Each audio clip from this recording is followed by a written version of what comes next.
السلام عليكم ورحمة الله وبركاته. جايبه لكم اعجاز النهارده، حاجه شفتها على النت وعجبتني قوي. اللحمه بتفك، مفيش، ما صدقتش حقيقي، قلت لازم اجربها معاكم. ده كيس لحمه مجمد كان في التلاجة، جبته حطيت ميه زي ما انتم شايفين كده في الحله، وحطيت معلقتين ملح و3 معالق خل، وحطيتها مفيش 6-7 دقايق وفكت.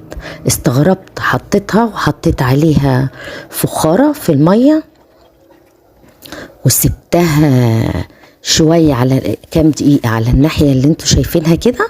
حطيت عليها الفخارة وسبتها شوية، وبعد كده رحت قلباها الناحية التانية كام دقيقة برضو، خدت على بعضها بتاع 6-7 دقايق.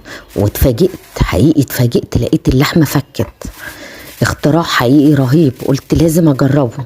ما صدقتش الا لما جربته، ما شاء الله، يعني ما خدتش وقت.